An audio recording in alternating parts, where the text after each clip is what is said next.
Can you see me now? No. Okay.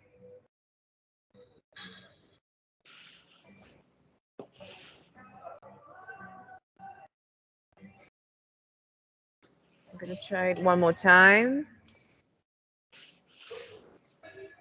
What about now? We still see your name, but not your video. Okay. But it's okay. You can. It is a black screen. That means the camera is working, but probably you need to choose the right camera. Maybe your computer has two cameras.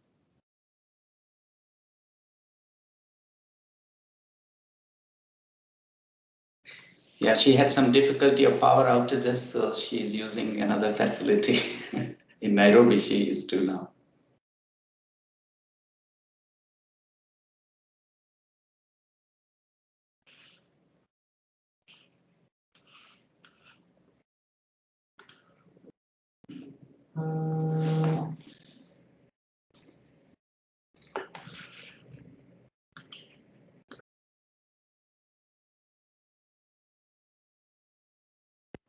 Can you see me now?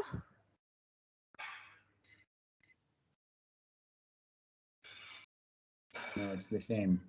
Oh, okay. I'm afraid, I mean, I can see my picture is frozen, so I can see myself, but I'm not really sure what the problem is that my video can't run. But I think in the interest of time, maybe we Yes. start. Yeah, Yeah. I think so too. Okay. Well, good afternoon, good morning, everyone. It's wonderful to have you on this day and for this session, where we're going to be looking at the power of faith partnerships to safeguard nature, and we're going to be looking at the International Partnership on Religion and Sustainable Development as an example. So, when we were thinking about this particular dialogue session, we realized that, you know, one of Faith for Earth's core goals is to strengthen partnership with faith-based organizations for policy impact. And PaRD, um, which I will mention again, is the International Partnership on Religion and Sustainable Development, is basically an example of a membership organization.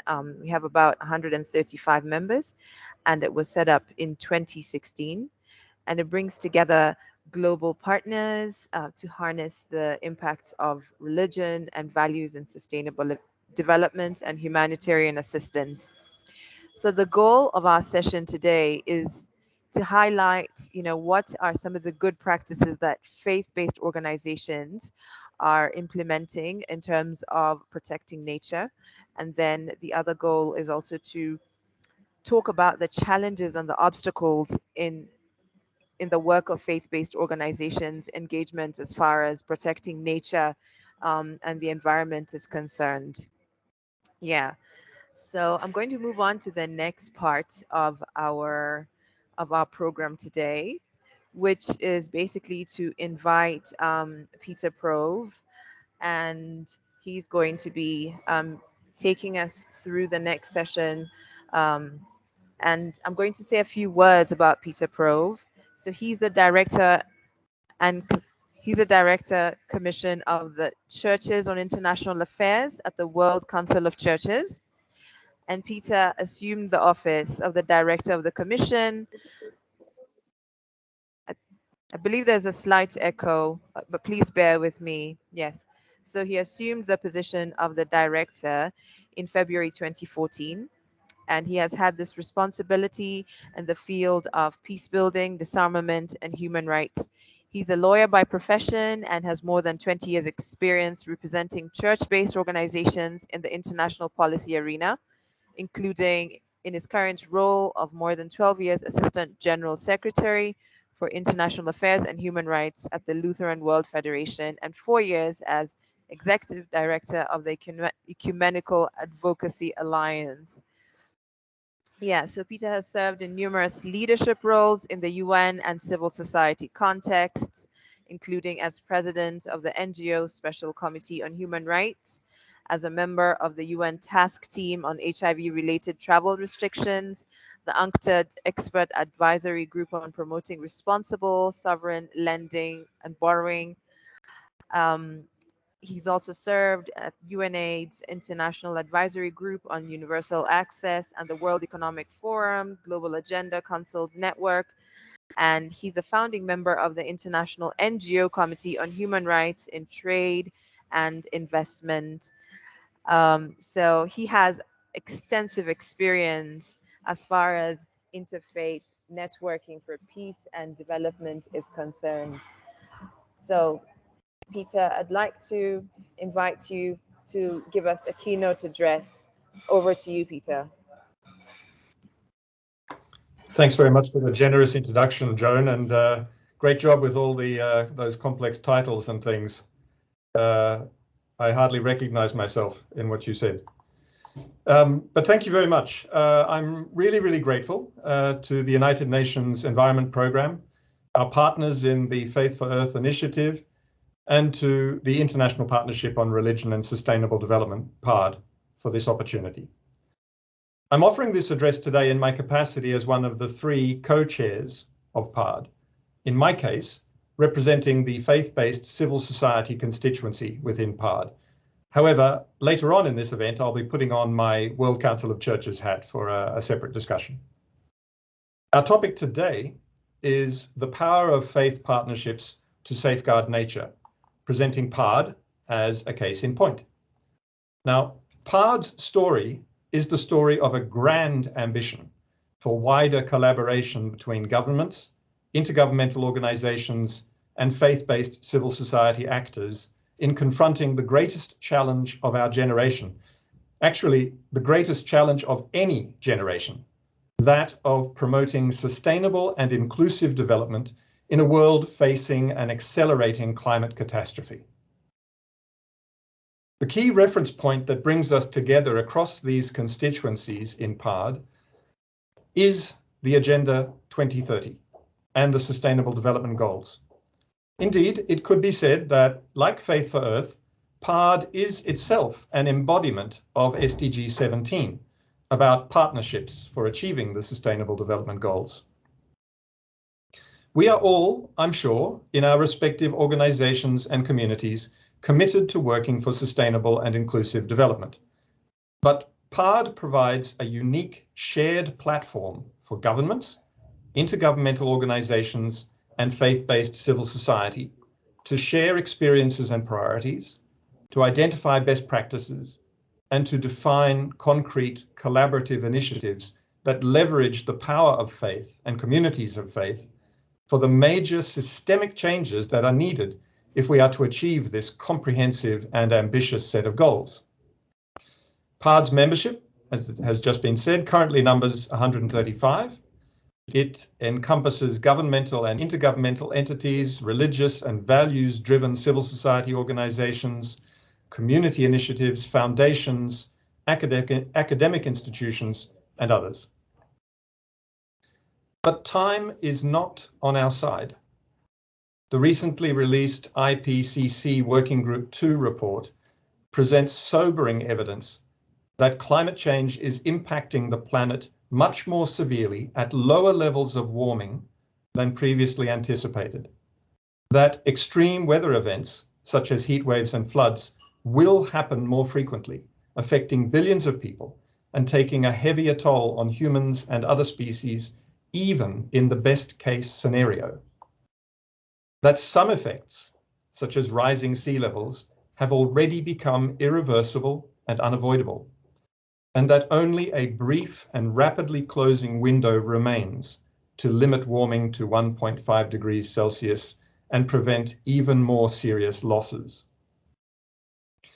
And at this very time, when humanity as a whole and all life on Earth faces this existential challenge, and just as we begin to emerge from under the shadow of the COVID-19 pandemic, we have a new conflict, an open war in the heart of Europe, with renewed threats of nuclear conflagration.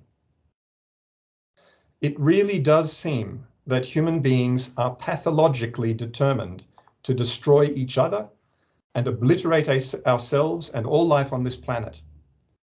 Well, might we say, God help us.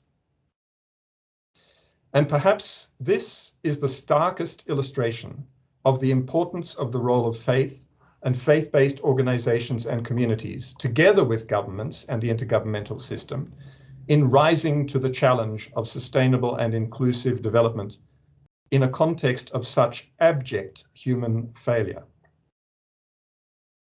Because for people of faith, when our human capacities fail, we reach into the resources of our faith for the strength, fortitude, and wisdom that we need to carry on. I think that PaRD represents the recognition by governmental and intergovernmental members of the partnership of the critical necessity of such engagement, and not only for the purposes of instrumentalizing the deep community reach and influence of religious leaders for pursuing their own development policy objectives. Indeed, I think this partnership is an acknowledgement of the need for deeper resources to meet this challenge than human ingenuity and politics can provide. The priorities that have emerged among PaRD members include focuses on health, SDG 3, gender equality, SDG 5, sustaining peace, SDG 16, food security, SDG 2, and environment, water, and climate action, SDGs 6, 13, 14, and 15. In addition, PaRD members have recently recognized freedom of religion or belief as the essential substratum for any meaningful partnership between faith-based entities and governments, and accordingly launched a new initiative on freedom of religion or belief. The PaRD workstream on water, environment, and climate action, or WeCare, seeks to foster multi-sectoral collaboration among PaRD members around that group of SDGs 6, 13, 14, and 15. We are delighted that Faith for Earth serves in the leadership of this workstream, along with the World Evangelical Alliance, Global One 2015, Tear Fund, and the World Council of Churches Ecumenical Water Network. The workstream's purposes are to foster collaboration among PaRD members in relation to this group of SDGs, to enable the sharing of knowledge, experience, and best practices among members and beyond, in order to promote effective, inclusive, and faith-based approaches to tackling environmental and related issues, and to advocate for the role of faith actors and inclusive and faith-based approaches to addressing these issues. The workstream has already launched a resource catalogue and hosted capacity building initiatives.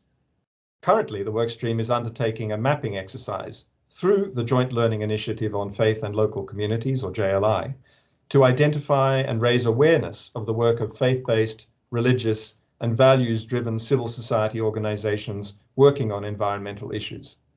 We believe that this mapping will provide a stronger foundation for widening and deepening the engagement of faith in addressing the major environmental challenges that we face. PaRD has made important progress, but it has also demonstrated how much more unrealized potential there is for cooperation between religious actors, governments, and multilaterals for sustainable and inclusive development. And there is no time to waste in realizing this potential and putting it to work. So let's get on with it. Thank you.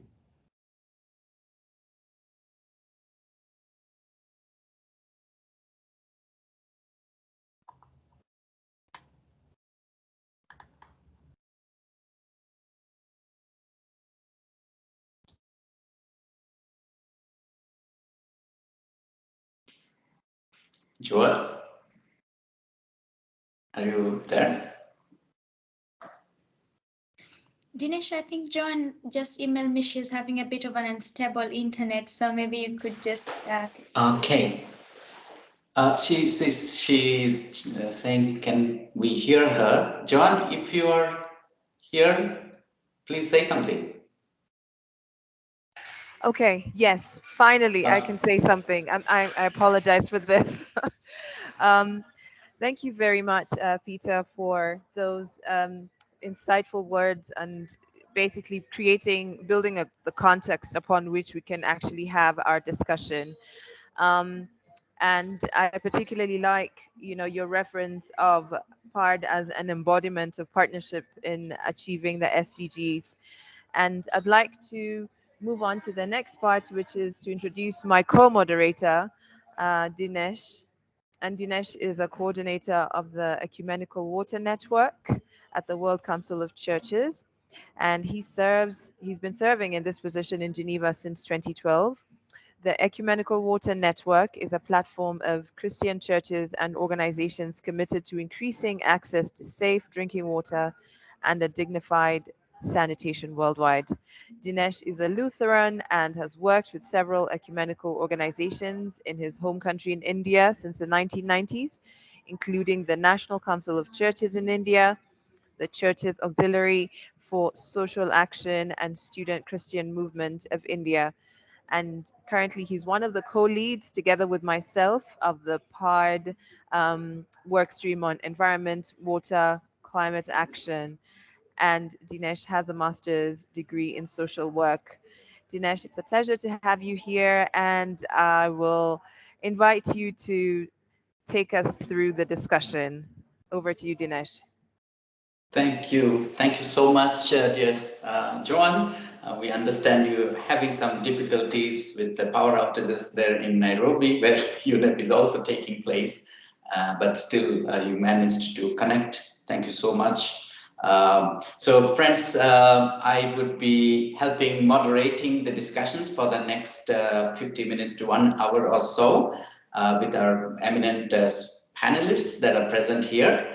But before that, I would also like to extend a hearty word of thanks on behalf of PaRD We Care, the work stream on water, environment, and climate action, particularly to one of the former co-lead, that is Dr. Iyad Abu Mogli, the Executive Director for Faith for Earth. Unfortunately, he had to leave as one of the co-lead, but he continues to provide partnership, and so we value that very much. Thank you very much, Iyad. And thanks again, Peter, for highlighting the work of We Care, particularly the mapping exercise of faith-based organizations that are doing in terms of assessing their engagement on ecological issues. Thank you so much for that. So, friends, without further ado, I would like to introduce the rest of the panelists. A detailed introduction is there. It was shared with all of you. In the interest of time, I would be only able to highlight some. Our first speaker would be Archbishop Thomas Skirmasher, the Secretary General of World Evangelical Alliance, and probably Archbishop Thomas is one of the highly learned church leaders, having 4 doctoral degrees, and he is the General Secretary of World Evangelical Alliance, which is about 143 national evangelical alliances coming together, representing over 600 million members. He's also the co-president of Religions for Peace, and he has served the WEA in various capacity, and he continues also as professor, extraordinary professor of sociology of religion in the State of University in the West in Timisoara. More detailed introduction you can see in the leaflet that was distributed. Then we have in our midst Jean Duff, who again is a very strong partner of PaRD. Currently, she's the president of Partnership for Faith and Development. And Jean Duff serves as an advisor to faith groups and to government and private organizations seeking to enhance global and local faith engagements on community development and humanitarian issues. In 2012, she co-founded the Joint Learning Initiative on Faith and Local Communities and served as its CEO until 2020. And the mapping exercise we mentioned is currently being undertaken by JLI. She's also a visiting research fellow at Trinity College Dublin, a member of the US Council on Foreign Relations, and of a World of Neighbors Practitioners Network. Then we have Professor Catherine Marshall, the Director of World Faith Development Dialogue. And Professor Catherine Marshall is a versatile personality. Currently, she is also the focal point of the G20 Interfaith Summit. She has worked at the World Bank from 1971 to 2006 and has nearly 4 decades of experience on a wide range of development issues in Africa, Latin America, East Asia, and the Middle East. She led the World Faith and Ethics Initiative between 2000 and 2006. We have already heard about Peter Probe, the Director of Commission of Churches on International Affairs at World Council of Churches. Then we would have Professor Sadhvi Bhagwati Saraswati, the President of Divine Shakti Foundation and also the Secretary General of JIVA, the Global Interfaith WASH Alliance. Dr. Sadhvi is a renowned spiritual leader and a social activist based in Rishikesh in India, and she has received numerous national and international awards and recognition of her work in the sector of WASH as well as upliftment and empowerment, including a Lifetime Achievement Award from the President of United States. She also works in the United Nations Faith Advisory Council, as well as, of course, representing in the PaRD. And finally, we have Rabbi Sotendorp, and Rabbi Sotendorp is the founder of Green Cross International, as well as a co-founder of Global Interfaith WASH Alliance. Rabbi Sotendorp, a Jewish leader, was born in the Netherlands in the middle of the Second World War and survived as a hidden child through the help of a righteous couple. He has been, as I mentioned, a founding member of JIVA as well as Green Cross International, and also actively engaged in International Advisory Committee of Eco-Peace. So friends, if you could see, the list is of very eminent speakers, and we are looking forward to an interesting discussion in the next quarter of an hour or so.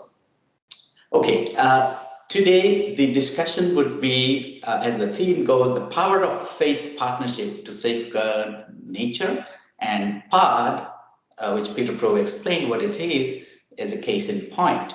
And we would be now asking our speakers who represent various organizations 2 questions. The first is to showcase some of the good practices and the opportunities that you got to take some initiative to protect nature.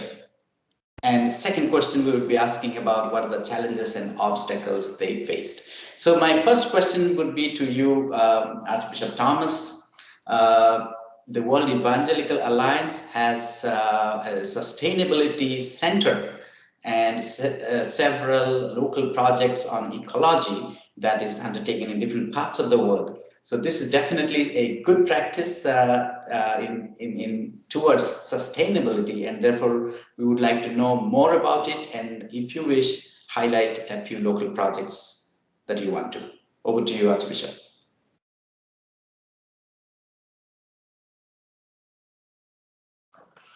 Bishop Thomas? Yeah, hello. I hope you can hear me. So yes, thank you. It's from Nairobi. You can see I'm in the tent here, and very busy time here. I don't want you to bore too much about the World Evangelical.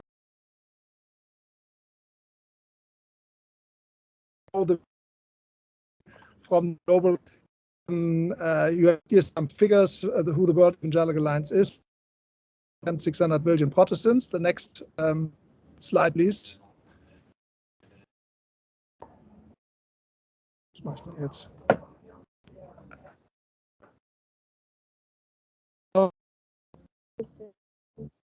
I don't want to go into details. We have a very, very simple and very clear theology of creation for our own people.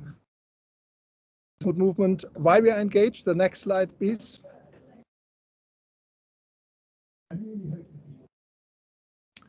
One of the central actors is our World Evangelical Alliance Sustainability Center, which actually also heads Matthias Böning as our permanent representative to the UN in Bonn.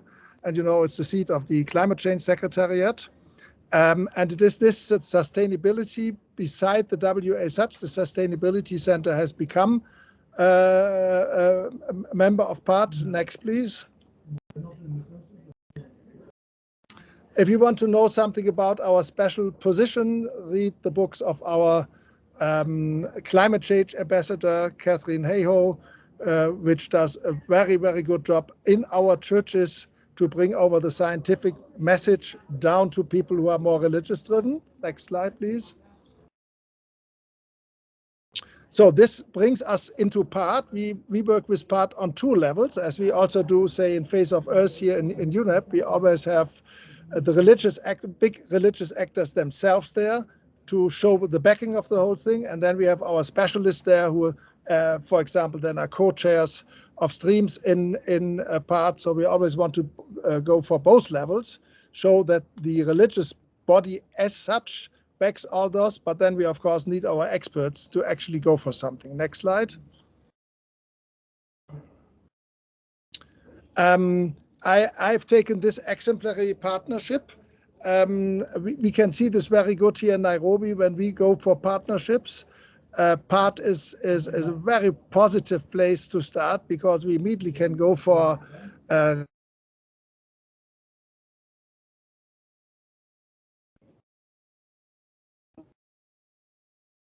especially other religions and check out whether they work in the same countries and then work together with them. How important this is shows this example of the Church of Pentecost in Ghana, because they themselves, again, have connections into 105 other countries where they have sister churches of them or groups of them. So by working with them on the 17 sustainability goals, we do not only change something in Ghana, but we reach out to many other countries. And depending on what countries they are, they now need help again in interreligious dialogue and interreligious cooperation with non-Christian religions in the countries they work with. And we there go from the top level, denominational declarations, to a guidebook, how to implement those things in the global network of the church. We put it into the liturgical calendar, so we connect the UN observance days with the church calendar. Next slide, please. I believe this is the last slide. Okay, I thought I have some more details on it. And the experience really is that when we work with our major actors when it comes to relief of development, so for example, World Vision is its own member of PaRD, but of course it's also part of the World Evangelical Alliance, that they tell me that for them, since PaRD exists, is much, much easier to work, for example, in Muslim countries where they want to work with Muslim relief organizations in the country, because it's often much easier to get this cooperation managed or at least agreed upon on a global level, and then go down to the local level, than to start on the global level, where often a lot of other political bodies comes in. So if we look back, PaRD has really not only global level, but really on the local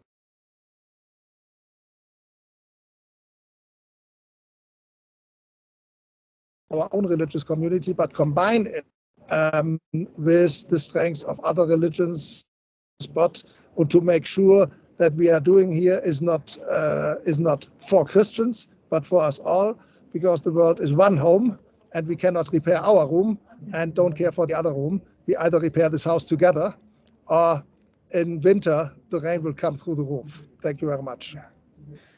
Thank you very much, Archbishop Thomas, for explaining to us what WEA does, particularly in terms of its engagement on sustainability, and particularly through the center that you have shown so much of interest and your commitment to that. you personally are present at the UNEP assembly, or that is another reason your internet is slightly choppy, but we still managed to get you your message, and the message of also local to global and to the local. That would be the mantra, I would say, for all of us as faith-based organizations. Thank you very much. Now I would turn to Jean Duff, the president of Partnership for Faith and Development. Now, you have been all through your long engagement career, been involved in engaging faith-based organization and driving a change at large scale. Now, could you please expand on that note, please, Jean?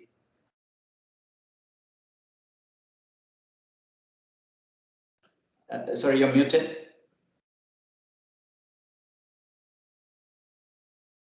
Thank you so much, Dinesh, and greetings to everybody on this call, and particularly to sisters and brothers who are gathered in Nairobi. I think all of us who are not there wish that we were there with you to share the excitement and the hope of the gathering. As Dinesh says, I will draw today on the experience in building interfaith and cross-sector partnerships for measurable change. I'm so proud to be associated with PaRD as one of the founding members, perhaps, and seeing its growth and development. It's a very unique partnership because it provides a platform to bridge between governments and the faith world and other organizations as well. And there are not many existing platforms to do that. So this is very precious. The Faith for Earth Coalition, I also salute here in my opening words.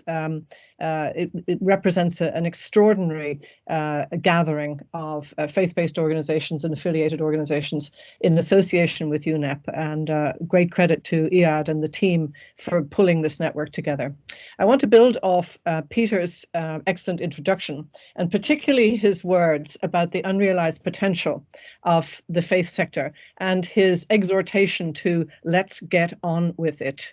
My topic will be to address ways to urgently scale up impact of faith action by broadening partnerships. As Peter referred, this week's IPCC report is exceedingly urgent. The Secretary General was quoted as saying that the report represents an atlas of human suffering and a damning indictment of failed climate leadership. He says, delay means death. How are we as faith actors going to respond? My first point is that we know what to do. We share an unshakable reverence of all religions for nature, the foundation of our common cause and our common action. We have much to build on. The Faith for Earth dialogues at this UNEA session, at which 95 religious and faith-based organizations present concrete examples of leadership and transformation. It's an extraordinary gathering and expression of ongoing action. We also refer to the unprecedented joint appeal from the 65 world leaders and scientists who gathered last October at the Vatican as just one example of a comprehensive roadmap for the influence and impact of faith bodies on climate. We understand well that changes in policy and practice require changes in attitudes and behaviors, and that faith actors can and do influence and lead positive changes. The excellent statement that faith actors are presenting at the closing of this UNEA includes the words, collaboration with faith actors at all levels, including to the Faith for Earth Coalition, represents a great opportunity to drive transformational change in strengthening action for nature. We know what to do to impact climate change. To respond to the urgency and the scale of the challenge, much more serious action is needed. To deliver much more serious action, I believe that there exists great opportunities in scaling up the impact of faith and existing partnerships. And just to flag a few specific areas of scale up, we need to expand the existing partnerships among religious and faith groups. Partnerships like Religions for Peace, Green Faith, Parliament for World Religions, World Evangelical Alliance, the Multi-Faith Advisory Council to the UN Interagency Task Force on Faith and Development. These are excellent, and many more. Please forgive those excellent ones that I haven't mentioned. These are excellent platforms and networks, and we need to deliberately and intentionally expand them to be more inclusive and to range deeper. Secondly, we need to deliberately and intentionally expand partnerships and collaboration across faith and public and private sectors. So PaRD, for example, would have a very strong role there by specifically, for example, expanding its membership and the depth of its activism with governments, with bilateral organizations. Thirdly, we need to intentionally link faith-inspired and secular stakeholder constituencies. Look at the tremendous activism that youth networks are leading around the world. We think of Fridays for Future with 14 million members at last count. We also think of the Catholic Youth Network for Environmental Sustainability in Africa. We need to, in a very deliberative and well-resourced way, look at economies of scale and ways to build and to intersect the great energy of young people, for example, in those networks. Same for women, same for smallholder farmers across the globe. And fourthly, we need to collaboratively plan and resource a mass mobilization, a global movement, interfaith and cross-sector. The faith community has done this time and time again. Many of you on this call will be old enough to remember Make Poverty History campaign, the Jubilee Debt Relief campaign, the leadership of the faith community in advancing civil rights and anti-apartheid. We know how to inspire global movements, we know how to partner in global movements, and we need to move in that direction. As I said before, we know what to do. And to scale what we know, first of all, we need to document and communicate what is working. Generally, I think that we can see, although the level of effort and the expression of accounts of that effort has increased geometrically in the past decade, we still operate in a siloed and fragmented way. And so to scale the programs that are working, we need to do a much better job of documenting and communicating the excellent programs that are out there. I think of Ummah for Earth as a marvelous collaboration that produced the Green Hajj Guide working on the Green Mosque. I think of EcoSeek's Sacred Forest Programme, working with various government departments and private sector entities. And I think of SIL International's Faith and Farming workshops, addressing the sustainability practices of small farmers in Nigeria, and providing tools and workshops to go with that. So just to wrap up in this section, Dinesh, I'd like to say a few more words about how this can be achieved. I think, and we've heard very fine examples throughout this UNEP, UNEA process. There are 3 points I'd like to make. We have to do a better job of supporting education. We need to scale up the capacity of religions and faith communities to inspire ecological conversion and to sustainably manage their own resources. Again, wonderful curricula, wonderful tools, but the dispersion, the distribution of those. We're seeing the online courses that Faith for Earth has developed with KAICID. We see the Yale Coursera partnerships. These are tremendous tools and resources, but we need to get them out much more broadly.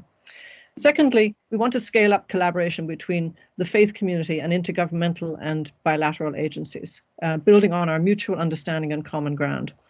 We need to make the case for faith as the indispensable joint action partner for secular organizations.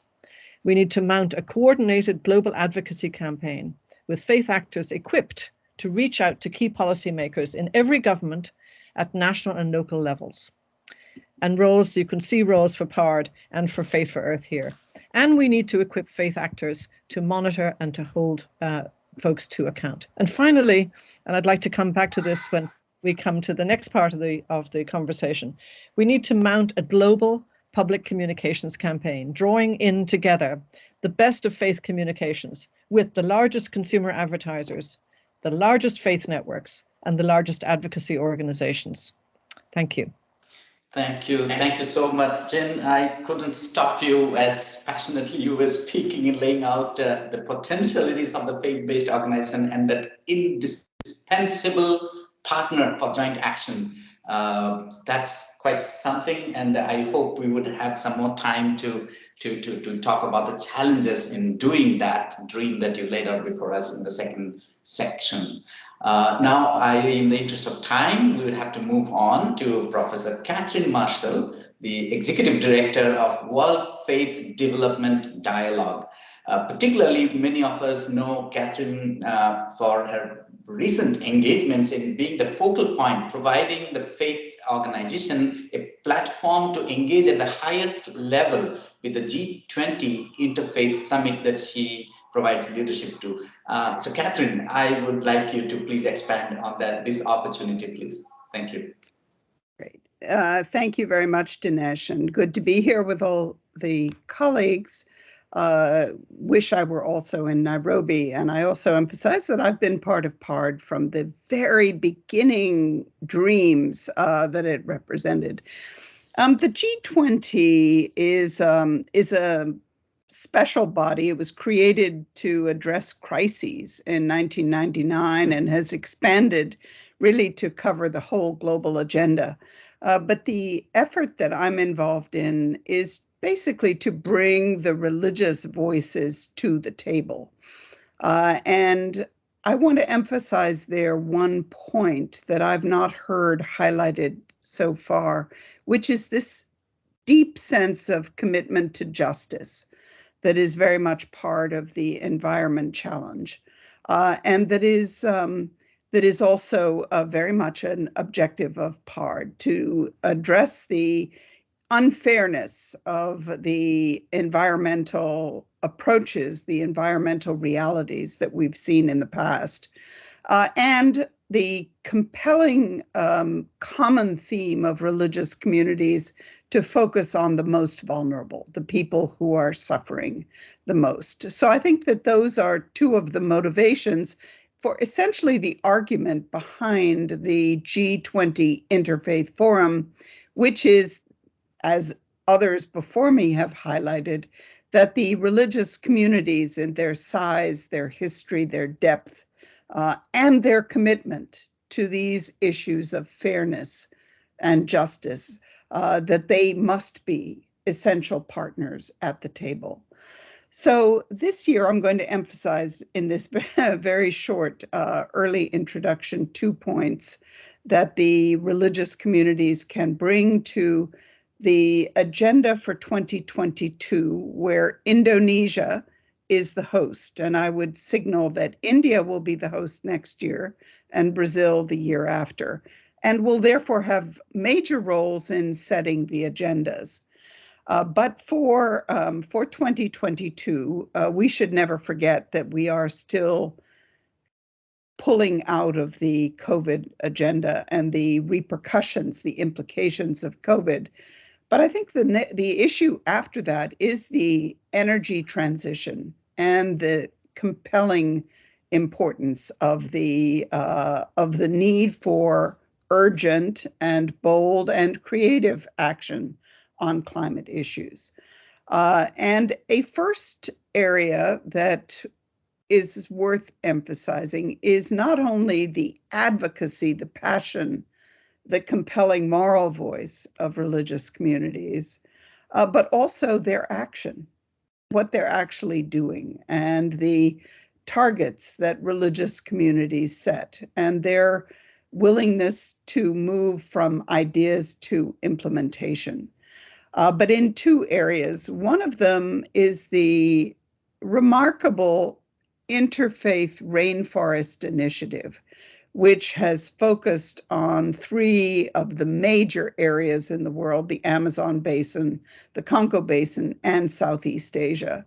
And it is an alliance that involves a number of parties that recognizes the special voice of indigenous communities and the compelling need for action, collective action, to deal with the rainforest. So I think the Interfaith Rainforest Initiative is an important benchmark, an important indicator of the power of what can be done with persistence. It's not a one-off. It's year after year working on that.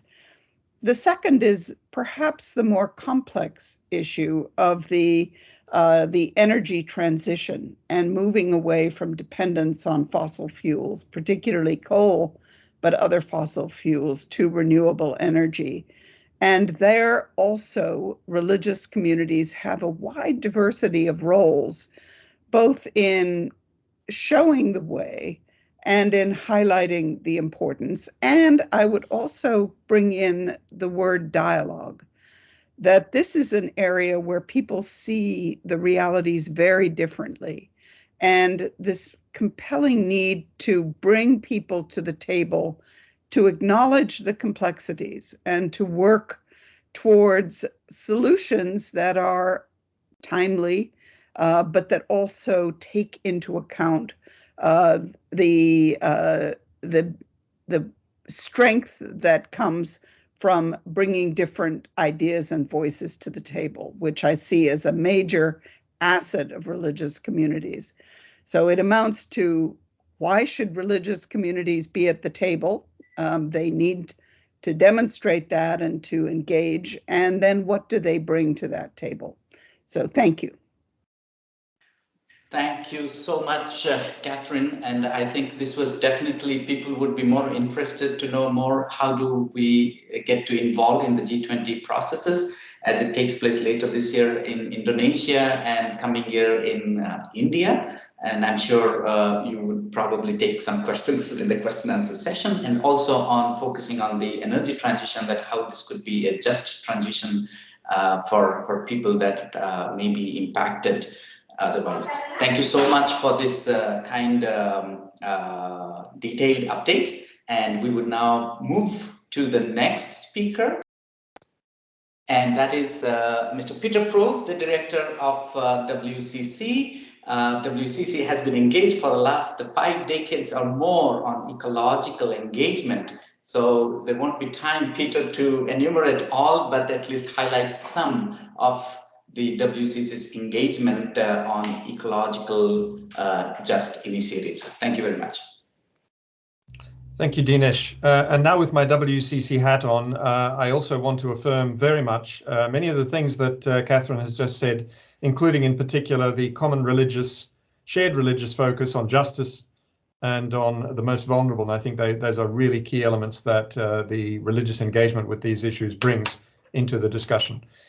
Indeed, as Dinesh has said, the World Council of Churches has had a very long history, 40, 50 years of calling for action against climate change, and we've actively participated in every COP meeting that has been held. And we continue to demand and to recognize actually the critical necessity of global intergovernmental cooperation and action, without which this global crisis cannot be addressed.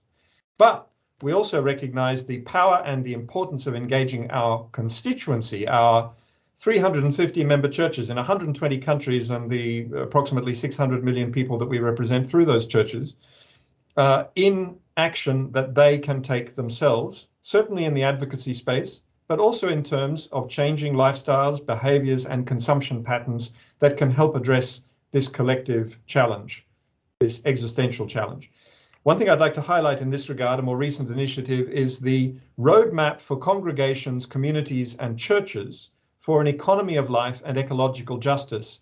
That was one of the products of the work of our late and very much lamented colleague, Reverend Norman Tendis, producing in collaboration with us. Unfortunately, we lost Norman in Ethiopian Airlines Flight 302, which crashed in March 2019. This roadmap is brief, but includes some very practical suggestions on how congregations, communities, and churches can do things like reusing and recycling materials, reducing waste, buying ecological, fair and regional, very practical things that, albeit by themselves, maybe don't make an impact, but if undertaken collectively across such a vast constituency, would. Likewise, a follow-up publication called Walk the Talk speaks for itself, a toolkit, which again provides concrete examples of communities in action, as well as good practices and practical materials to walk the talk on economic and ecological justice in a number of key areas. Now, but the thing I particularly want to highlight is recent initiatives that we've taken with regard to climate responsible finance. So we've concluded that one of the most impactful things that our global constituency, and all of us in fact, can do is to demand that their own banks and financial service providers divest from the fossil fuel industries that are primarily driving this catastrophe. Indeed, already in 2014, WCC had revised its own investment policy to exclude fossil fuel investments, and we entered into a dialogue with our own bank on that basis. Apparently, it was one of the first such dialogues that had been sought on this issue with one of the major banks in Switzerland. The fact of the matter is that the investment choices of our banks can be influenced by us as individuals, organizations, asset owners, and religious communities, anyone who has a bank account. And this is why the WCC published a research report called Cooler Earth, Higher Benefits, which showcases good practices by churches which used their power to influence their banks to opt for climate responsible investments. This publication is a product of the WCC's Churches Commitments to Children program, which is itself a partnership with UNICEF. And it seeks to encourage all those who care about children to check if their bank features in the Banking on Climate Chaos report published by the Rainforest Alliance, and to enter into dialogue with their banks in order to change those behaviors and, if necessary, make a shift to a more responsible service provider. So very shortly, the World Council of Churches, together with UNEP-FI, UNEP Faith for Earth, and the Muslim Council of Elders and the New York Board of Rabbis, will publish a high-level statement demanding that our financial service providers align themselves with the Paris Agreement in practice. And you are certainly, all of you, warmly invited to endorse that statement when it is published and to share it in your circles. Incidentally, we have discovered in the WCC that our own pension fund provider is one of the worst in the class in Switzerland from a climate point of view. So we are engaging in an intensive dialogue with that pension fund provider in order to address this issue. Secondly, I want to highlight the work of the Ecumenical Water Network, which my colleague Dinesh leads as an initiative of the World Council of Churches. It's comprised of churches and church-related organizations that promote the preservation, responsible management, and equitable distribution of water for all, based on the understanding that water is a gift from God, a common good, and a fundamental human right. And as a product of this work of the Ecumenical Water Network, in October 2016, the WCC itself became a blue community. Now, a blue community is one community or an organization that recognizes water as a human right, that rejects the sale or use of bottled water, especially plastic bottles, in places where tap water is safe to drink, and promotes publicly financed, owned and operated drinking water and wastewater treatment services. And as a consequence, you cannot buy bottled water in the Ecumenical Center anymore. And we do not serve bottled water in our gatherings and conferences here or around the world. Instead, we use the freely available, non-commodified tap water that is, of course, in Switzerland at least, very safe to drink. So a very brief snapshot of some key actions and I think also opportunities. Thank you. Thank you very much, Peter. I think I shared the links of those initiatives that you mentioned, but due to security reasons, I think some of the links are not opening, but we will share those links with registered participants afterwards. And it's quite enlightening to see the walk the talk that you just highlighted, Peter. Now, over to yet another very influential spiritual leader from India, a member of PaRD, Sadhvi Bhagavati Saraswati, the Secretary General of Jiva, Global Interfaith Wash Alliance.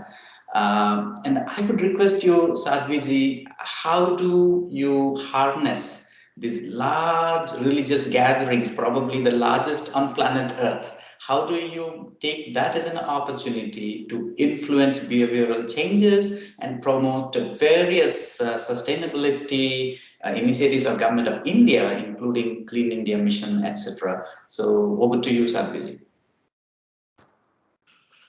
Thank you so much, Dineshji, and such deep gratitude to Iyad and his entire team for bringing us all together today. It really is a wonderful honor to speak together with my family in PaRD, in coming together to speak about this critical point of this power of faith to protect nature. Our Global Interfaith WASH Alliance, which is, since its inception at UNICEF headquarters, has been dedicated to really uniting the leaders and the communities of the major faiths for, of course, water, sanitation, and hygiene, but also for vaster aspects of environmental protection as well. In fact, since our very inception, we've really been founded on this principle that the definition of peace has to expand. Faith leaders have been coming together for such a long time in the name of peace. And when we founded Jiwa, one of our core tenets from the beginning was, it's no longer enough to just say, thou shalt not kill with guns or missiles or bombs or knives or whatever, but that we now live in a world where if someone downriver is suffering or dying due to polluted water, whether due to your action or your inaction, their blood is on your hands. And as faith leaders, it is incumbent upon us, if we believe in peace, to also be working to ensure that our sisters and brothers of every race, of every religion, of every color, of every culture, have access to safe and sufficient water and improved sanitation and hygiene. And throughout this beautiful time, we've really been able to come together in so many ways and to work out a lot of ways of really impacting the world. And as you mentioned, this harnessing of religious gatherings, it's one of our favorite ways to change how people think, how they believe, and therefore how they act. We had been speaking about the importance of a shift from building temples to building toilets since the beginning of Jiwa, and when the government of India began their Clean India mission, the Swachh Bharat Abhiyan in 2014, it was a wonderful opportunity to harness this movement for transforming the way that people think about toilets. I mean, nobody had ever imagined faith leaders standing on stages in such places as an evening prayer ceremony or the most largest gatherings on earth of the Kumbh Mela with hundreds of millions of people talking about ending open defecation, talking about the importance of building toilets. And now, of course, as the mission was so successful, we've actually been shifting a lot of that messaging from just ending open defecation to so many areas of environmental protection, as well as areas of menstrual hygiene as well, and what that means about women's empowerment and gender equality. So here at Parmarth Niketan, every evening we have this beautiful Ganga Aarti ceremony, a lighting ceremony where at least hundreds and frequently many thousands of people gather to pray, to connect with the divine. And we use that as a wonderful opportunity to teach people about the importance not only of their prayers, but actually of their actions, and the importance of putting prayer into action, putting meditation into action, putting devotion into action. And each evening we get people to raise their arms, literally hundreds and thousands of them, to raise their arms together as we pledge. We pledge to end our use of single-use plastic. We pledge not to pollute our water bodies and not to allow others to pollute water bodies. We pledge to plant trees and not to engage in behaviors that cut down trees. We pledge to become active, positive instruments and agents of environmental protection. And at the Aarti and in all of the major religious festivals that we have, the gift that we give, whether it's to the President of India, whether it's to Prince Charles, whether it's to anyone who comes, is a tree sapling. We don't give any gifts made out of wood, out of plastic. We give tree saplings. And we've been doing it for so long that this idea has now spread in such a way that so many are doing it. And we're always encouraging people on your weddings, on your anniversaries, plant trees, give saplings.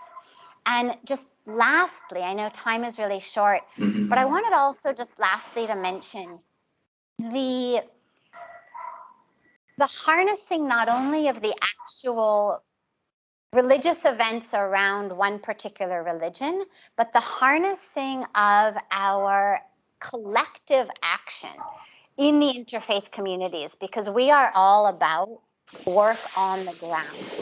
We're all about, if it's possible, maybe the organizers could mute those who aren't. There just seems to be some background echoing coming in. Thank you so much. So we're all about action on the ground. And one of the things that we've seen is so powerful is bringing multi-faith communities together in on-the-ground action to protect nature, to plant trees, to clean the trash off the banks of rivers, to clean from within the rivers, to have rallies, to have marches, to have programs, to bring together in education children of different religious communities, to do so much in action together that does two things. Number one, it actually lays this beautiful groundwork for new actions. Actions of cleanliness, actions of tree plantation, actions of not using plastic, using alternatives. But in addition to that, what it also does is it gives this really powerful message throughout media, TV, social media, print media, of the interfaith people coming together, joining hands, joining hearts for a greater cause. And those images, those teachings have such a powerful ripple impact both on people's own commitment to stand up for the environment and also in the world of interfaith harmony. There's so much more to share, but I'm going to end here. So time is really short. Sorry. Yeah, sorry about that. The format is as such. We will not be able to have longer discussion, longer time as we wish. But thank you so much, Sadhguruji. I do remember the slogans, temples to toilets. Even I had the opportunity to share the stage with you at the international sanitation event in India, chaired by the UN Secretary General, as well as the Prime Minister of India in 2019. Thank you so much. Keep up the good work. Now, the last speaker for today, in the first round, we would turn to Rabbi Abraham Sotendorp, the founder of Green Cross International as well as Jiva. So, Rabbi is a person of conversation, and I'm very sorry I have to still limit you to 4 to 5 minutes, Rabbi, to say some of the works that you have done on Green Cross International as well as Eco Peace in the Middle East and so on. Over to you, Rabbi. Well, thank you for this gift of being together at this moment. And I say amen to everything that has been said. This is the collective desire in our actions. Today, it is an antidote to the somberness and the darkness. You know, the monument of Babi Yar was hit last night in Kiev. And I remember going there and realizing that in 29th and 30th of September, 33,000 Jews were killed in 2 nights, 2 days. And this has always been the source of darkness I fought against. And the Universal Declaration of Human Rights starts with saying every human being is endowed with reason and conscience. And this consciousness carried by the religious community, but also so many people outside. And so in the Earth Charter, which came to life, we realize that we are one family, one Earth community with one destiny. And I want to also to speak about Gorbachev, who is the president of Green Cross still. And he shared that one night, all those years ago, he was sitting there when in Poland there was a revolution. And the general command told him to send tanks to Warsaw. And because his feelings of some kind that he was not alone, he signed no tanks to Warsaw. One man can be so make a difference as one man at the moment is creating so much havoc. And we connected this concern for human suffering with the concern for the nature together. To give you just an example, what PaRD is doing, that it is also being lived in the organization that I helped found also, EcoPeace. Jordanians, Palestinians, and Israelis work together to have this same ideas, to share water, to desalinate water with energy that comes from the sun, and so to engage there a green-blue deal. And only a few weeks ago, this EcoPeace was invited at the Security Council to speak about this and to show this unity and this potential of harnessing our awareness about the environment and the dangers to environment with peace and security and dignity for all. And the members of the Security Council reverted to the old slogans amongst each other, but there was a little bit of light.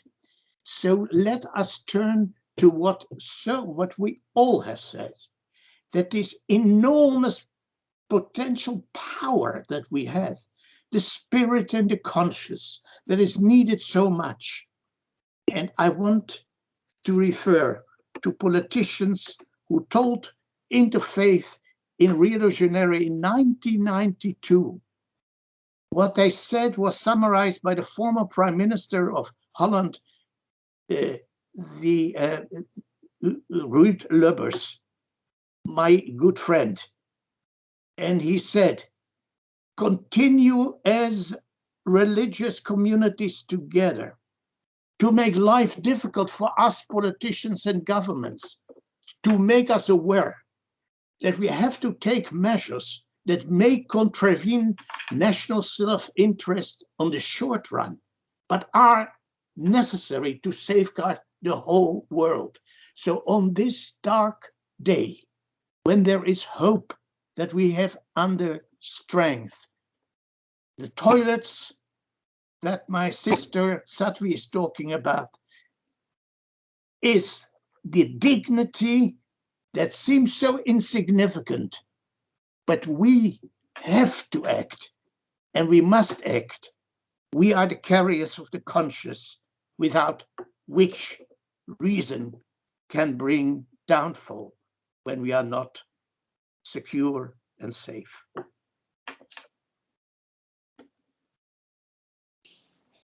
Thank you. Thank you very much, Rabbi. I had the opportunity to also meet the former Prime Minister of Holland that you were organizing the World Water Day celebration in 2013, your linkages to these world leaders because of what you do is really worth admiring. Thank you so much. Friends, now we all would like to continue to engage in the conversation, but the time is also running out. So coming to quickly to the second part of our discussion today is how in these great initiatives that we have just enumerated, how and what are the various challenges that we face in doing so.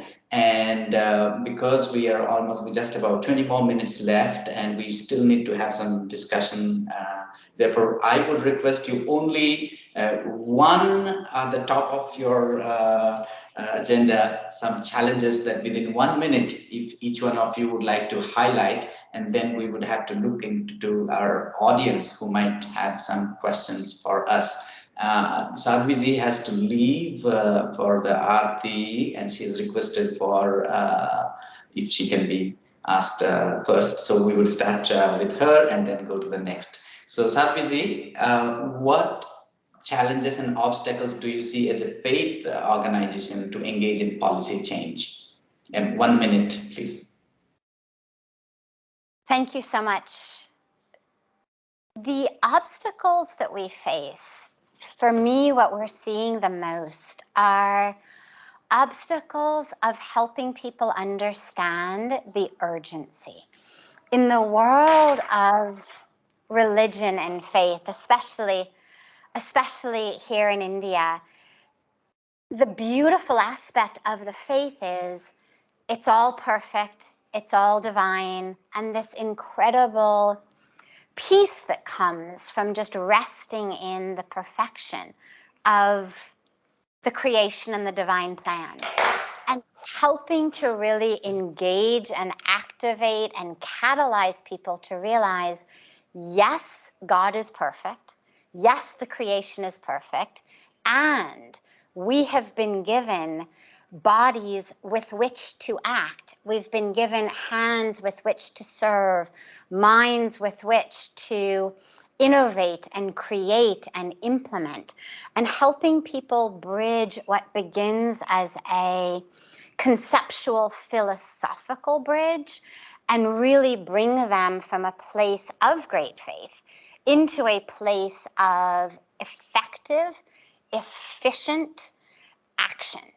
And that has been really the greatest challenge. And of course, even above that, the greatest challenge is just the lack of time that we face, and really making everyone understand, helping them to understand that all people across the world, all species across the world are our sisters and brothers, are our family. The future is us. There is no separation. There is no other. And as we work for ourselves and take care of ourselves, to work and serve and protect all. So we're working on that. We're doing our very best. And yet that has been the greatest challenge. Thank you very much, Sadhviji. Even though the religious organizations have a stronger influence in behavioral changes of the followers, but that still is a challenge, particularly when we're talking about large-scale influence. Thank you so much. I do not know if Archbishop Thomas is still here. If you're here, Bishop, can you turn on your camera? Okay, we would come to that. Then maybe I would ask Jean, you had laid down so many great initiatives and potentialities that we could do, but you please now yourself tell us, what do you see as the greatest challenge or obstacle in realizing those dreams? Thank you, Dinesh, and thank you to all the panelists for the very rich presentations. As I said earlier, we know what to do.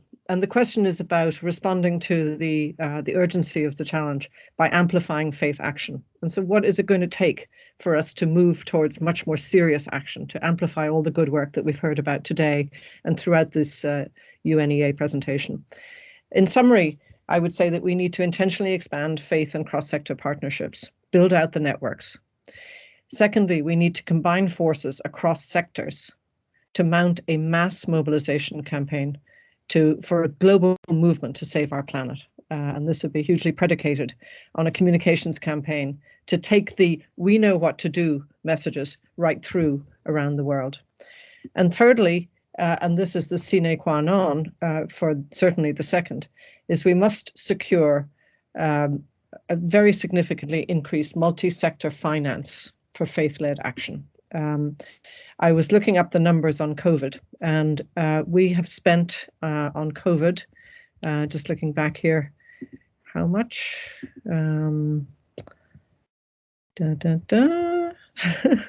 Should be right at my fingertips here. Finance, oh gosh, where is it? Here it is, 9 trillion. There has been $9 trillion allocated to global fiscal support against COVID. And that's an absolutely vast amount of money. I think the global allocation to defense is in the order of $2 trillion. And possibly more. Think about Marshall Plans. Think about the massive global financing mechanisms that we've had. Is there a more important crisis than this one? I know that COP26 certainly discussed at length finance and never was able to come to a solid conclusion. Religious organizations, we ourselves have very significant financial resources, and we need to continue to leverage those to press for a multi-sector finance plan that allows us as faith communities to very significantly expand our action and our actions as the indispensable partner with the public and private sector. Thank you. Thank you so much, Jim. Cross-sectional sectoral partnership and multi-sectoral finance as, of course, a key challenge, and we have to continue to work towards that through platforms like PaRD, for example. Over to the next speaker, Catherine Marshall. So what challenges do you see on religious bodies bringing with this moral imperative, engaging with the world leaders in platforms like, say, G20? Okay, I'm going to take two quick ones. The first, I think, is yes, mass mobilization, but also much deeper consciousness. I think that the communication from religious leaders to change the mood, to change the order of priorities that people have is a first. On the leadership side, G20 and other fora, I'm simply going to emphasize money. I was struck listening to President Jokowi speaking at the Davos Forum earlier this year. The energy transition, as he laid it out, is one of finance, of climate finance.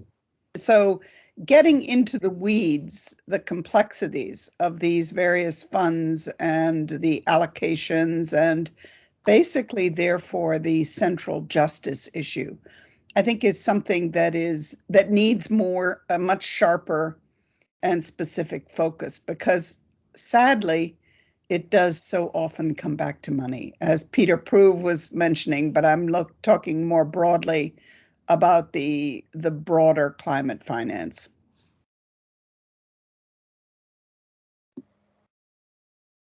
Thank you, Catherine. Money matters, and the climate finance in COP26, that was the key that the developing countries were saying. You want stricter laws, regulations, but where is the climate finance? It's not, commitments are not met. So that's definitely one of the key points. Over to you, Peter. You yourself have now inward looking, you have identified and have taken some drastic, like WCC has taken some drastic steps. For example, in looking at where we bank, who we bank with, or where our pension fund goes. Do you see these are realistic steps? What challenges ahead in walking the talk? Major challenge, greenwashing. even if we succeed in mobilizing a significant portion of our constituency to address this issue with their banks, their investment providers, their pension fund providers, greenwashing is very prevalent in the finance industry. And unless you're an expert, it's difficult to get behind that wall. I do think it has to be said that there is a significant change of hearts and minds and of practices in parts of the finance sector, but there is a lot of greenwashing. So we are trying to partner with Greenfaith International to promote principles that can be put into the hands of our constituency globally to really seek to get behind that greenwashing wall and to secure clear commitments. But the second and probably the most important challenge that I would like to highlight generally is lack of political will or short-termism in political priorities. Now, but this is also our own failure, because at least in democracies, we get the leaders that we deserve. And our failure to demand responsible political leadership has that obvious consequence. It is compounded, however, by the prevalence in these days, in recent times, of alternative facts, fake news, and even conspiracies. And I hate to say it, but our religious communities, well, no, I'll speak for our constituency.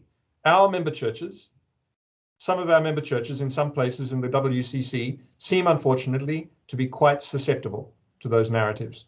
We have a challenge to face there. Thank you. Thank you, Peter. Greenwashing, lack of political will, and misinformation are just some of the challenges ahead. Now over to Rabbi. What challenges and obstacles do you see in some of the initiatives that you're engaged in, particularly, let's say, eco-peace in the Middle East? Well, I believe that spiritually is saying we are living in sacred time. It means every minute counts. And we have seen this, that with COVID, no one is safe if not everyone is safe. And the communities have failed to present these medicines everywhere. We know that. This has to change. And I think that one of the most important things is generational cooperation between the young people and the older people, the lessons of the past and the visions for the future. And to be together with the governments, because the governments have made decisions. Look at Germany. They decided 100 billion to invest in army. This can be done in one day. Do we see what governments together can do? And then to our meeting, to our interfaith, let's be fair. Interfaith is still weak. Interfaith has to be a live stream that we cannot work outside of each other. So communication is really a communication of the heart. We live in a time where there can be an amplification of a whisper. One Palestinian Israeli hugging on all the coverage of the world can give a new spirit. So we need this expression of our spirit. And I would appeal to the G20 that in the G20 there will be a moment of silence, a moment of prayer, everybody in his own and her own words, because we are together at this challenge to safeguard humanity and nature. And every minute counts. Sacred time. Thank you very much, Rabbi. If there is a will, there is a way. That's what I think you were hinting at.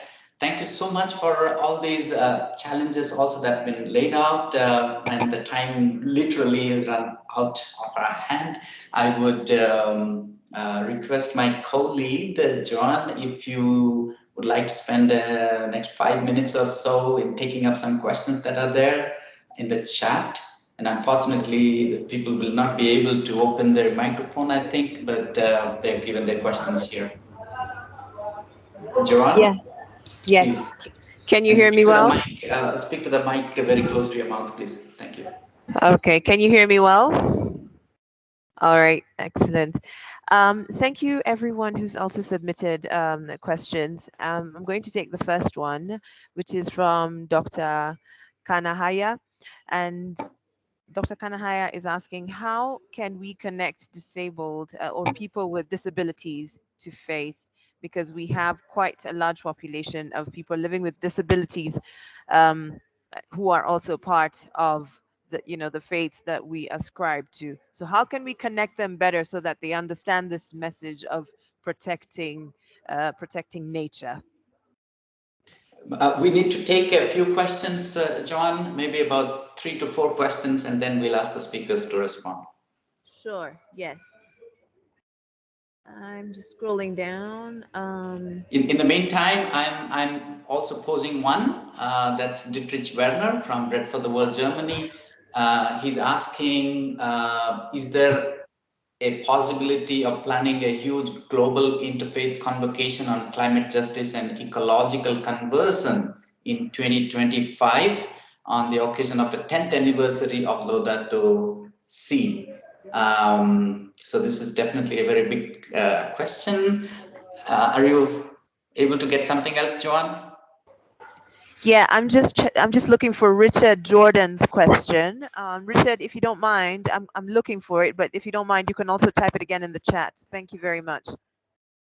Yeah, and Dietrich has another question. Do you see chances of establishing and pushing for a more formal UN Religions Council for religious leader for climate justice and creation care to accompany the UN bodies? So these 3 questions, I would pose it to all. Anyone would like to go ahead, take the shot on any of those questions?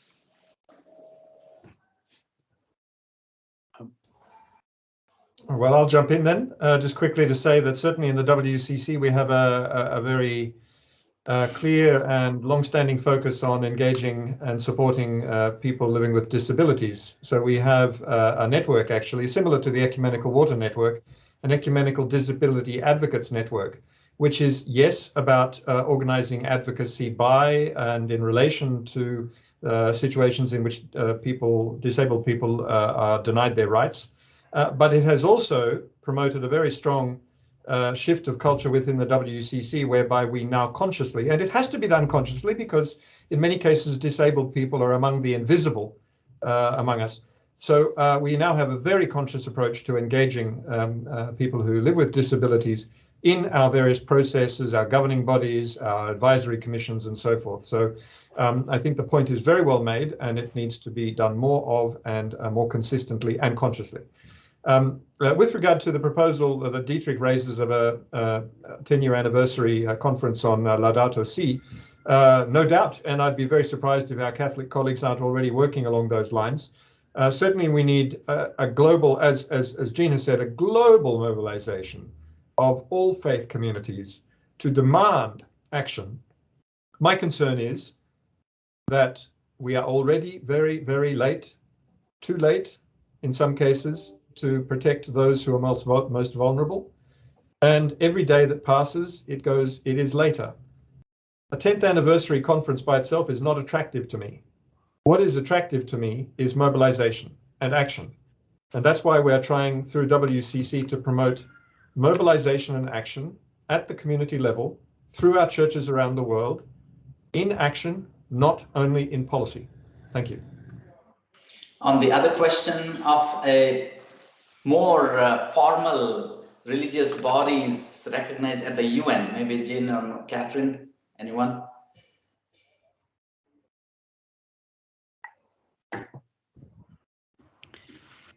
I think that there are various parts to this sitting at the right table. It depends, of course, on the table. But I think that it is in part overcoming the doubts that people have long had that have come out of history, but also out of the approach of some faith communities now to some global issues, let's say gender issues, for example, that leads to skepticism that I know all too well because I've been battling it for the past 2 decades. But I think that the place to focus is on substance of proposals that have to match the inspirational, the prophetic, the Kairos moment, the power of story, the power of inspiration, with being willing to get into the weeds of the specific policy changes that are needed. So it is that bridge, I think, that is one that those of us who are in this advocacy group who care so much about it need to try to overcome. Jill? Well, So I'm not sure if the person who asked the question is aware of the fact that there is a UN Interagency Task Force on Religion and Development, which has now representatives from just about every UN agency. And we've all been very impressed over the last decade, 15 years, at the deepening of capability and of engagement within UN agencies themselves. And UNEP, of course, is one wonderful demonstration of that. But very much agreeing with Catherine, I think the question is, so what? Many of us are exhausted with the multiplicity of meetings and debates and conferences and so forth. And we must hold ourselves to account on action now, measurable difference now, and how can we scale it up? Thanks. Thanks, Rabbi. Dinesh, Yes, sorry. Joanne? I'd like to jump in because actually Richard Jordan had a very specific question to Jean. And the question is, at 641, how do faith actors answer tech experts who say, why should donors channel funds to NGOs of any type for work on the ground when we have ways basically to distribute money with immediacy? Thank you for the question. And we've spent many decades in conjunction with brilliant academics like Catherine Marshall and the research community, building the evidence base to answer that question. So donors should distribute funds through local faith actors, because local faith actors are transformative and deliver positive change on key aspects of the Sustainable Development Goals, including climate. And that case is strengthening all the time. Religious organizations are holding themselves to account for excellence in research and in communication of evidence. And that's the case. Excellent. Thank you so much, Jean. I'm just seeing a question here about linking Indigenous faiths united in caring for creation. And I know that Catherine had actually talked about this. So Dr. Manoj Kurian, I'd like to request, I'm not sure, maybe you joined in a bit later, but do you have a specific question about supporting Indigenous faiths? Or Catherine, do you have a more specific example that you can speak to this question?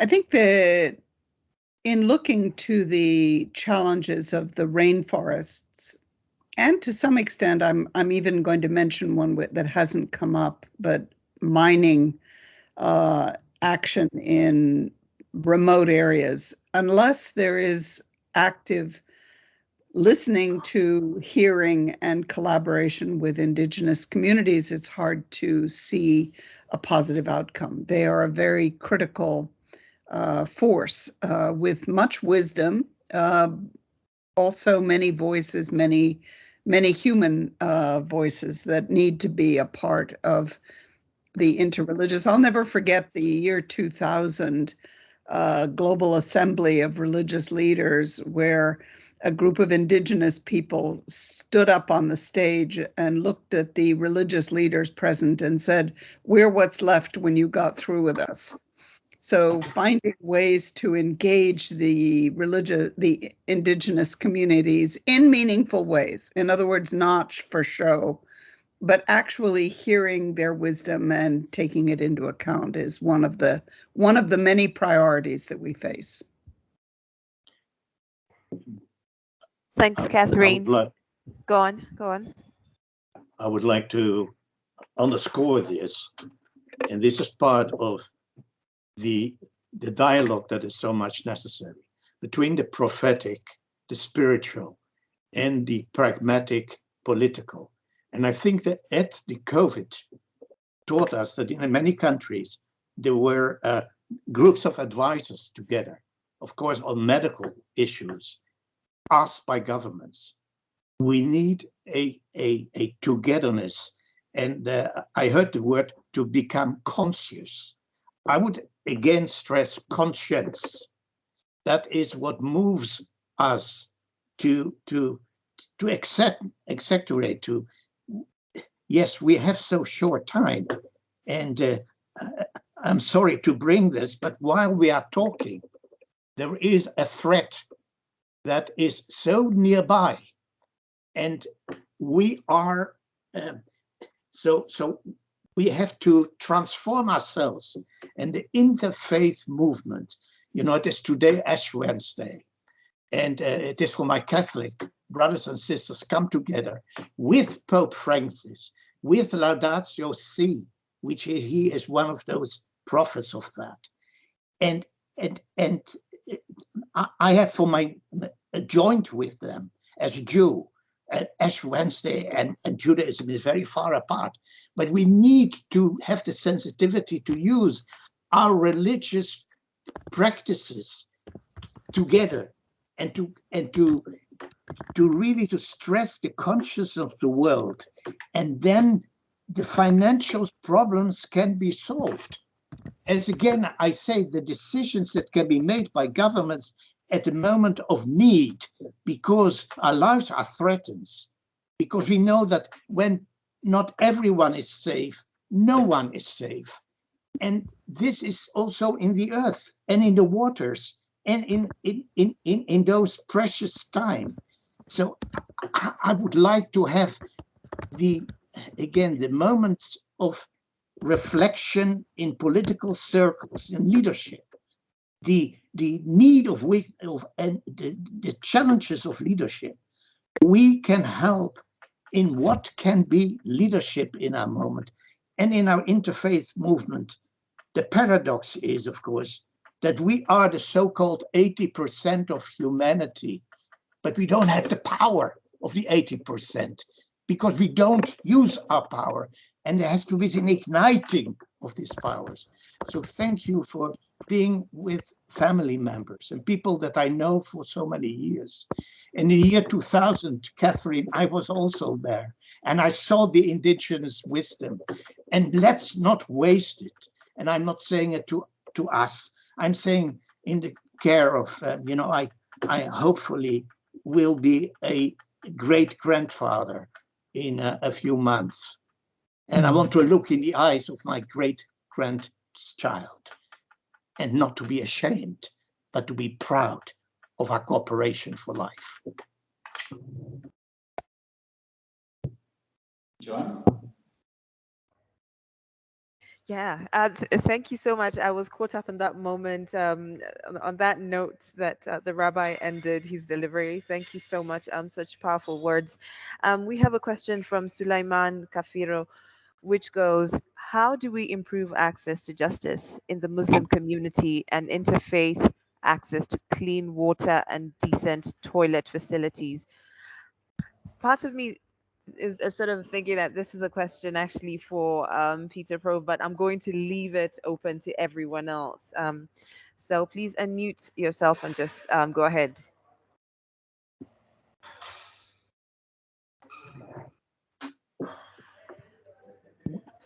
Well, it's already happening. Muslim brothers and sisters in India, in many places, are joining.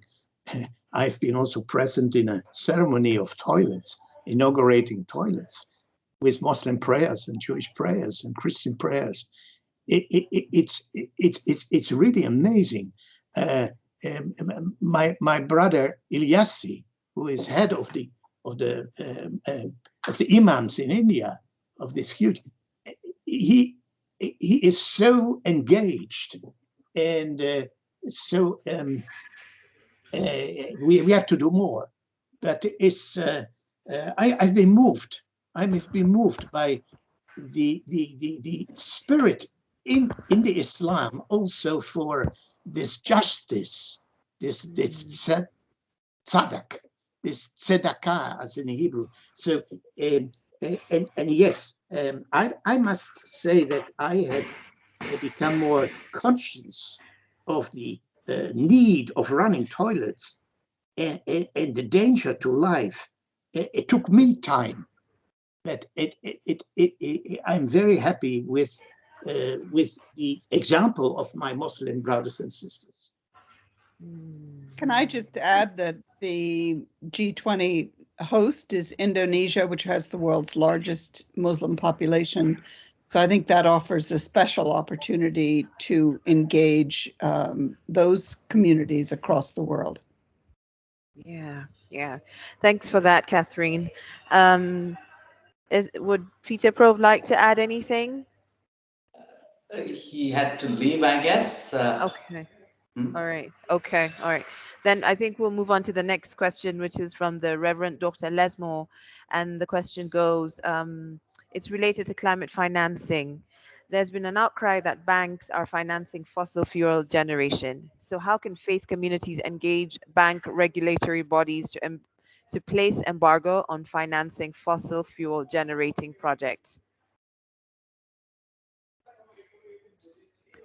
There are some very interesting initiatives. The Interfaith Center for Corporate Responsibility has been using shareholder power with banks as well as with large corporations. And there's Faith Invest, which is another initiative that is looking at what is termed faith consistent investing. It's something over the years. So I think that it is, again, an example where it's bottom up and top down.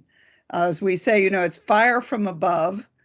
We need that kind of leadership from the patriarch, from the Pope, from religious leaders, but it's also fire from below, the mobilization of communities. And I think in many ways, that's the answer to each one of the challenges, including the priority, making this the priority and the urgency, the sense of urgency.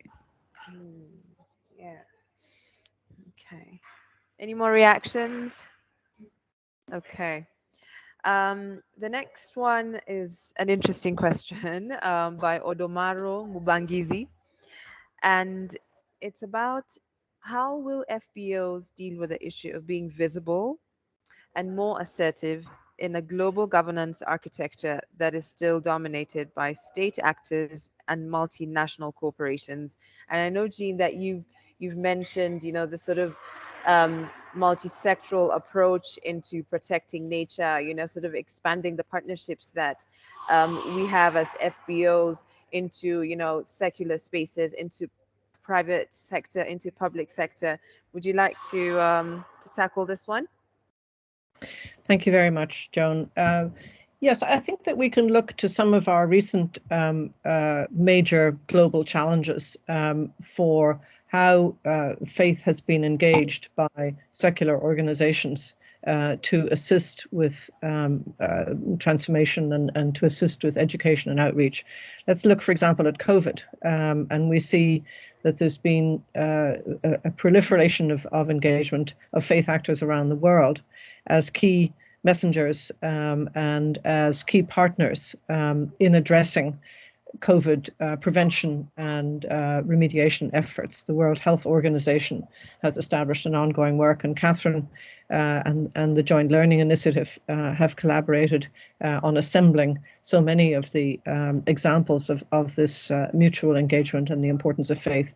Malaria is another very, very good example that I've been deeply involved in myself, where global faith actors, including governments and multinational organizations and financing bodies, have very intentionally engaged and allocated great resources to faith influence for attitude and behavior change in the effort to eradicate malaria. And we see other such engagements around vaccine, around HIV/AIDS, around child marriage, peacemaking, gender empowerment, and so forth and so on. So as always, I come back to the importance of recording the power of this engagement, of demonstrating the difference that faith engagement actually makes in that outcome, so as to encourage a continuation of engagement by secular bodies of faith actors.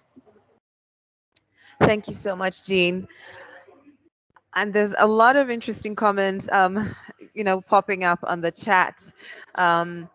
And I just want to thank each and every one of the speakers. Thank you so much for your insights. And thank you also for the very practical examples that you provided, just kind of illuminating the point that you're trying to bring across. We had planned to actually give a summary of sort of the challenges and also the best practices, but because we've run out of time, I believe there will be an article coming out much later, kind of capturing the main points that you raised.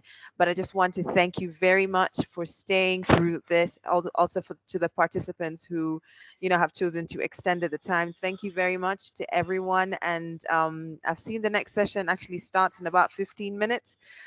So you're welcome also to hop onto that one. And until next time, and I hope I'll be able to be, I'll be visible next time. I'll be in a better connection. Yeah. Thank you, everyone. Thank you. Thank you, everyone. Thank you so much. Good afternoon, good evening. Thank you, PaRD Secretariat, for all the support. Thank you.